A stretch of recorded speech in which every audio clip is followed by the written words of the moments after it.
It's 11:30 at night. Spotlights before the Capitol stretch long glimmers across frigid asphalt.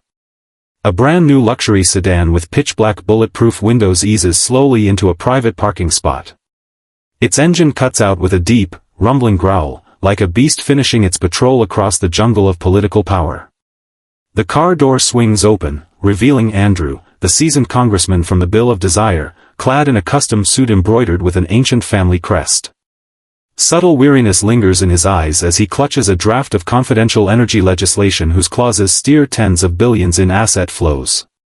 He drops the paperwork mechanically into a velvet-lined premium leather briefcase.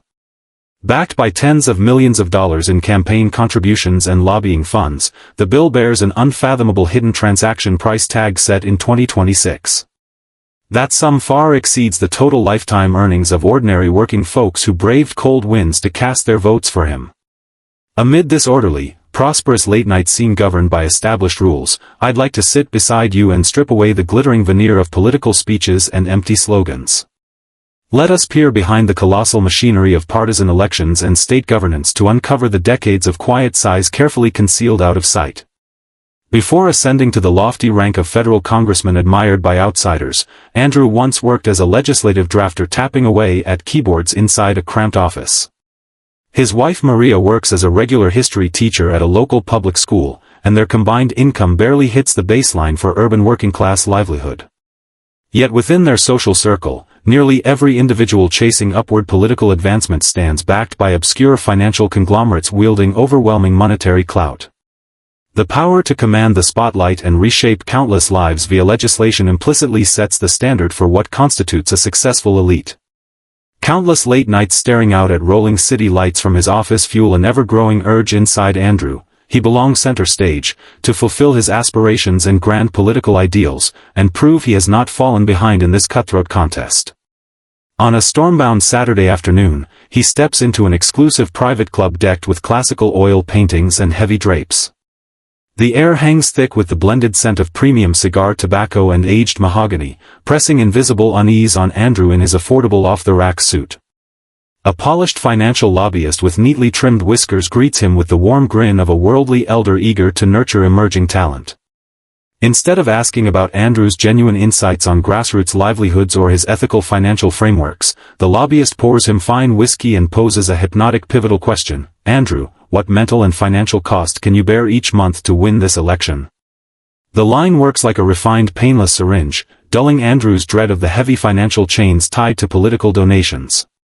Within the lobbyist's intricate network of quid pro quo dealings, congressional seats once attainable only through outstanding public credibility are split into voting windows centered around key legislative bills. See here, Andrew, sign off on specific tax exemption provisions, and millions in campaign advertising across mainstream media will cost you nothing out of pocket. The man speaks in a steady, assured tone, as if gifting him a golden ticket to rewrite his fate. You've been selected, Andrew. Wall Street's capital places its faith in your intellect and prospects. Those words inflate Andrew with vanity and pride at being recognized by core ruling circles. Still, he overlooks, or willingly ignores, predatory political usury buried deep inside their multi-year confidential alliance contract.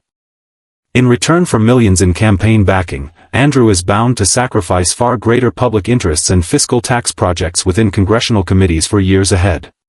The interest alone, money originally earmarked for public school construction and worker welfare upgrades, could build dignified retirement safeguards for thousands of families just like his parents. The glow of fresh congressional office seldom lasts past the first legislative cycle when confronted with cold billing demands from financial backers. Early on a frigid Tuesday, alarm bells ring ahead of grueling congressional hearings, and Andrew rubs his tired eyes before settling into closed-door committee deliberations. This massive political apparatus devours public fiscal revenue. Tax loopholes crafted to repay corporate sponsors morph into blatant exploitation of ordinary citizens amid skyrocketing inflation in 2026. Andrew is forced into repeated compromises on energy and financial policies every quarter, merely the tip of all hidden obligations. Entangled vested interests oblige financiers to visit his office monthly without exception, auditing every single vote he casts on legislation. Andrew lives in constant dread of economic downturns, for financial bailout fund diversions will force layoffs and pay cuts at Maria's public school the moment a crisis erupts. Sustaining essential social safety nets clashes with sponsors' demands for his public advocacy, and opposing even a trivial environmental bill may land him with prohibitive costs that leave him sweating nervously. Fresh polling briefings land on his desk monthly, immediately followed by calls from sponsor representatives pressing him to honor secret contractual clauses. Approval ratings, media exposure, partisan infighting, and local unemployment figures grind relentlessly against Andrew's political conscience until little integrity remains. Once convinced election victory granted him legitimate state power to pursue national revitalization and freedom, he now realizes he serves full-time as Wall Street's appointed proxy trapped in their financial framework. Searing political despair rarely erupts from sensational impeachment trials but accumulates amid mundane daily trivialities. Over dinner one evening, Maria mentions quietly that countless working-class children at her school cannot access timely medical care after the collapse of healthcare reform legislation. Andrew swirls his wine glass, meets his wife's worried, questioning gaze, then shakes his head helplessly and spins elaborate excuses predicated on unavoidable political compromise. That night, Andrew sits alone in an unlit study, fireplace flames flickering dimly through darkness. He glances out the window toward the imposing Capitol standing solemn beneath moonlight, the embodiment of supreme legislative authority and legal sanctity. Over years in office, most pivotal bills passed by this all-powerful institution capable of shifting hundreds of billions in capital exist solely to boost asset values and monopolistic dominance for a handful of secretive wealthy clans. It has never meaningfully resolved laid-off workers' hardships nor delivered equitable opportunities for underprivileged students, its sole purpose enabling legalized wealth redistribution via backroom horse trading among political agents.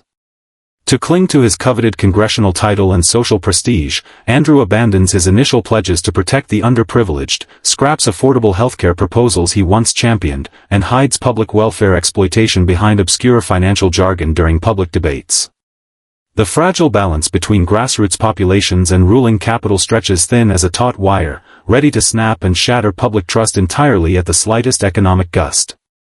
Worse still, internal polling reveals most ordinary constituents have lost faith in him within his first year due to constant interest-driven concessions, yet political debts owed to financial tycoons barely shrink under mounting re-election pressure. Rewind to the afternoon he first stepped foot into the private club. What path would unfold if Andrew could choose again?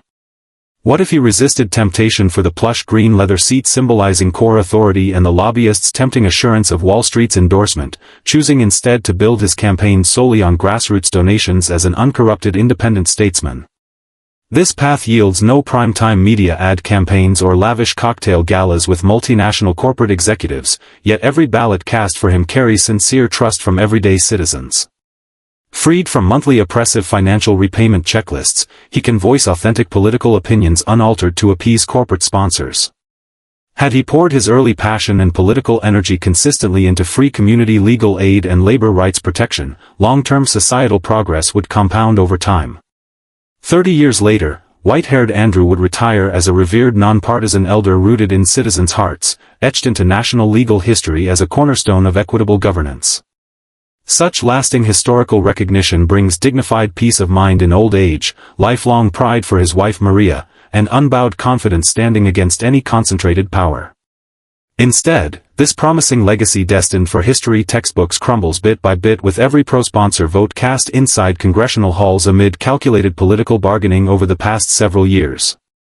Financial oligarchs and political fixers deploy subtle, covert tactics to trade fleeting reputations that vanish upon election defeat for the most precious years of idealism from earnest politicians.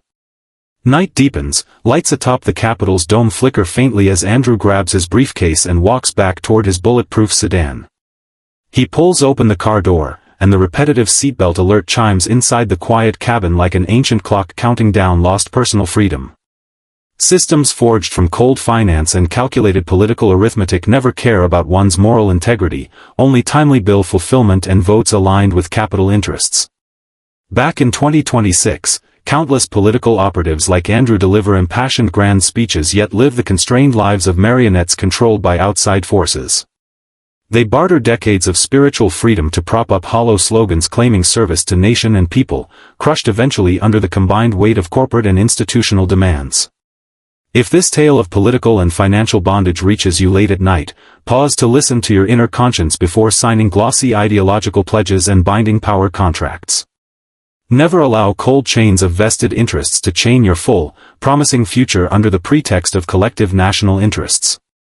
Washington's hustle and bustle fades away completely, and Andrew's sleek black armored sedan vanishes down damp, frigid streets. Close your eyes and drift off to undisturbed sleep free of political lies and financial obligations. Good night.